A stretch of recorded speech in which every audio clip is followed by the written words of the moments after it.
Hello gamers, my name is Kratos, and about 2 weeks ago, Nintendo released their latest Fire Emblem Engage trailer called Engaging with Emblems. And following the drop of that trailer, I've watched it and I have some thoughts about the Engage mechanic and the Engage skills and Engage attack, and I want to talk to you guys about it. So before I unwrap it all and we get into the nitty-gritty of this video, I'd like to break down what we saw in the trailers and the facts we know so far so that we're all on the same page when I get my thoughts out to you all guys. So let's get into it, shall we? So throughout the games, you'll collect these emblem rings, which contain the spirit of major Fire Emblem characters from previous titles. So from what the trailer revealed, you'll be able to equip these rings on any of your characters in order to have them sync with the emblem characters. So this will cause the emblem character to fight alongside whoever their ring is equipped to. It also provides stat boosts to your character and give them nifty extra little skills. As you can see right now in the video, Aleer seems to get extra hits in on the enemy when she's equipped with Marth. However, there's a few things that are unclear here, such as which skill provides the extra attack. Another aspect that is unclear is if the sync mechanic is a passive thing that remains on your character throughout the map, or if it's something you have to trigger every time. So my personal guess so far is that it will be a passive thing, since when you see in the video them equipping the rings, we kind of have the sense that this happens from a menu in the battle preparation phase of the game, but it's not 100% clear, so you know, just don't take my word for it. It's not a confirmation, it's just my guess. Next part, we are going to talk about the Engage mechanic, which is really the big thing here. So this is where the emblems will fuse with the character, giving them a unique look, unlocking special weapons, even more cool skills, and some crazy powerful Engage attack. So how can you trigger this? Well, you'll trigger it by filling up your sync gauge, which is done through fights, battles, I think maybe also getting hits, but throughout the battle, it builds up through you making certain actions in the game. So once you trigger it, it will last 3 turns, but can also be reused multiple times per battle if you recharge the gauge, of course. One thing that's unclear here is if the special skills you use during the fights, which we'll talk about in a few seconds, are going to be a one-time thing per engage, or you know, are they going to be every time, like every 3 turns you have you can use them? It's not clear. My guess is that you'll be able to use them as much as you want, but then again, I might be wrong. The trailer didn't seem to illuminate us on that.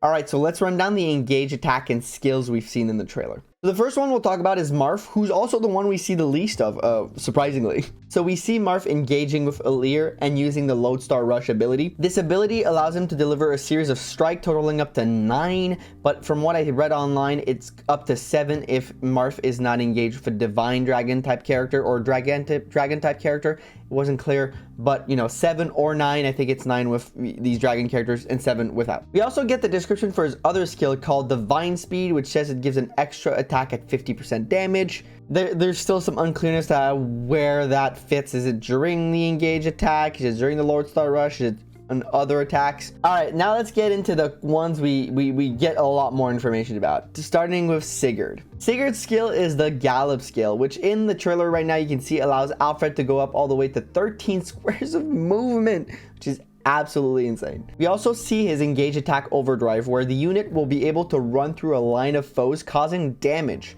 In the trailer, we see up to 3, and I'm assuming this is the max, but maybe he can go up through more, but he goes all the way through and comes out on the other side of them. Next up, with Celica, her ability Echoes allow you to split your attack by 50% damage, but it allows you to split it on 2 different targets. As the trailer says, it can be used to take out multiple units that are low on health. But yeah, she splits her attack on 2 different units, splitting the damage. Her other skill, which seems to be where she's going to shine, is called Warp Ragnarok. So this allows her to teleport up to about 14 squares, I think, on the map, and then cast a spell called Ragnarok, which looks absolutely devastating if you ask me. The skill, however, is interesting because she can warp, but I feel like she has to use a Ragnarok at the same time. So I think this can only be used purely offensively and cannot simply teleport defensively away. So, you know, maybe there's a way around it, but I don't think there is. I think she really just needs to use it kind of offensively generally. Next up, we have Corrin. So Corrin is an interesting one. Corrin's Engage skill is called Dragon Veins. We see it used in a couple of variety of different manners in the video.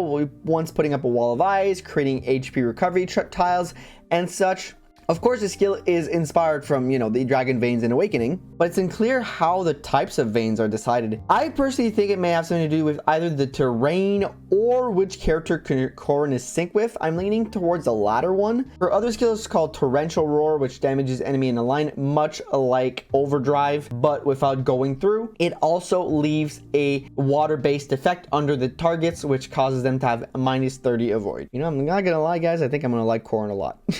Next up, we have Byleth. His skills are the Instruct skill, which boosts specific stats of all characters around him in a 2-tile radius. We see speed in the trailer, but we know it can be any stat, apparently, from what I heard. It's another situation where it's still unclear about which stat is decided to be boosted. Again, I think it has something to do with which character he is synced with. The next one is called Goddess Dance, which kind of like Instruct, it boosts people around him, but only on a 1-tile radius around him, but it also allows units to move again. So it's kind of like a dancer skill on steroid. And finally, we have Lynn's. So one of Lynn's skill is not explicitly mentioned in the trailer, but we can see on the screen it's called Call Double. We see it kind of briefly in a attack version, but from what we can gather, Lynn will clone the character on the map, having multiple versions of them, and it seems like they can do a consecutive attack together. Not extremely clear, but I guess we'll learn more about it later. Her other attack, which is a little bit more detailed, is Astra Storm, where Lynn shoots 5 arrows in the air, which drop on the enemy of your choice within about 10 tiles of you. So now that that's out of the way, there's a little thing I'd like us to talk about. First off, I don't know if you guys noticed, but a lot of the skills, either in the way they're named or what they do, or, you know, how they function, are kind of related to either how the game works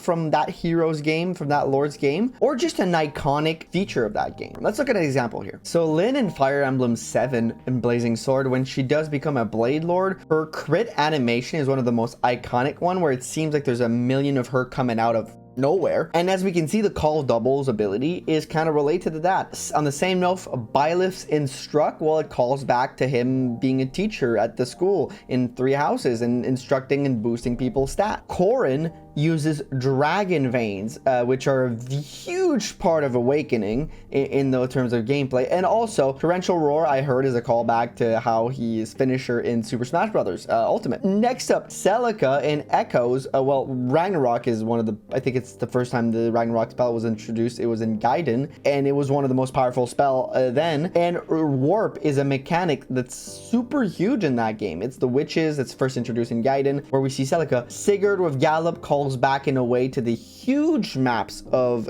genealogy. And Marth, though the link might be a little smaller in Fire Emblem Awakening, his class is Lodestar. So as you can see, there's a kind of a pattern, either in one of the abilities or sometimes multiple of them, where we see that these characters, you know, the name or even the way they function kind of call back to an older game or something they did before. Kind of like, you know, I guess it's just a way, a nod to the fans, but in a way to connect them to their old games. I don't know if you guys thought that was significant. I personally thought it was. Let me know down in the comments if you guys want me to try and predict all the other characters we saw on that one wheel that we've seen that haven't been revealed so far, what their abilities could be in relation to, like, you know, looking at their more iconic features of either them or their game. You know, let me know if you want to see that down in the comments below. The other thing I want to talk about, which really is the most important one, is the strength of some of this stuff. I'm I'm not concerned, but I think the Engage rings might be a little OP, because as you see in the trailers, and of course this is all manipulated in the trailer, to the stats are to make sure that, you know, they get 1 kills and it looks very smooth. Some of these skills just base look very strong. For example, Byleth's Goddess Dance, allowing 4 more units to move. We already know in Fire Emblem, and you know, a lot of good Fire Emblem characters will run a dancer because they think, you know, it's one of the best ways to move along in the games, because it just gets you that extra attack, that extra movement. It gives you a lot more versatility. Imagine being able to do that to 4 characters on your map at once, and how many times per map, how big are going to be the maps, how many times are you going to be able to engage during a fight. There's a lot of unanswered questions, which is normal because they're just trying to tease us, but I'm hoping it doesn't become too OP. So as I discussed earlier, it's not said if those engage abilities will be available only to be able to use once per engage or 3 times or every time they engage or once per map.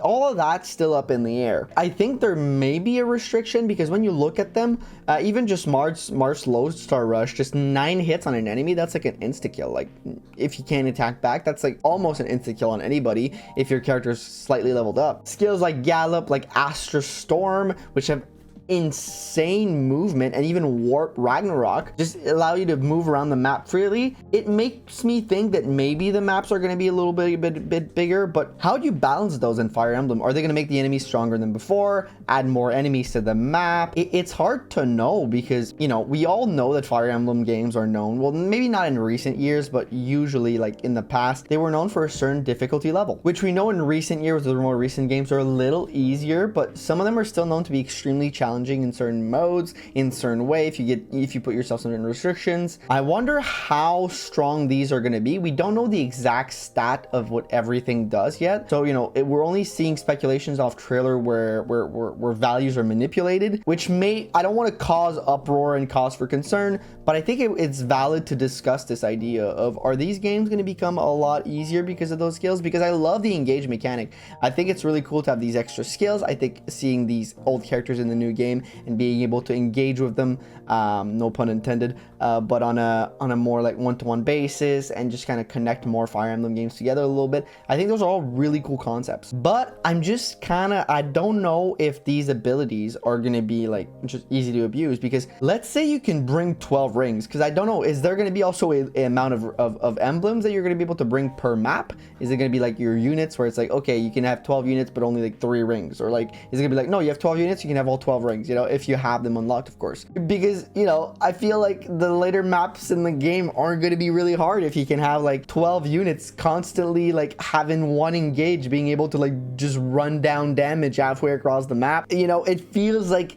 that's gonna be a little easy. So, you know, I know we're just still in the speculation phase. The game's not out yet. I guess we'll have to see. But I'm just a little concerned. It's in my mind right now whether or not these games are going to be just maybe a little easy to get through. Let me know what you guys think though, because I want you guys' opinion. Not that I mind easy game, as long as the story is good, the gameplay is good, because a game on easy mode should be easy, you know. I don't know, it just feels like the emblem rings might be a little OP.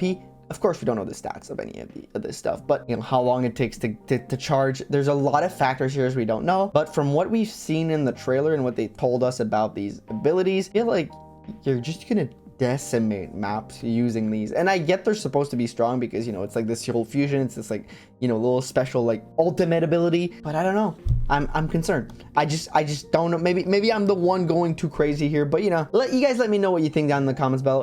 It was me. I've been yappering for long enough in the video. Thank you guys for watching. Like if you like, subscribe if you want to see more. Tell me what you thought down below. We're gonna have Fire Emblem content coming out at least once a week or once every week and a half here on the channel. So if you like that, you know, feel free to subscribe. And also let me know if you wanted me to try to guess or speculate on what the coming abilities are going to be for the missing emblems we haven't seen yet. Love you all very much. Have yourself a wonderful rest of your day, a wonderful rest of your week, and I'll catch you guys in the next video. Bye bye.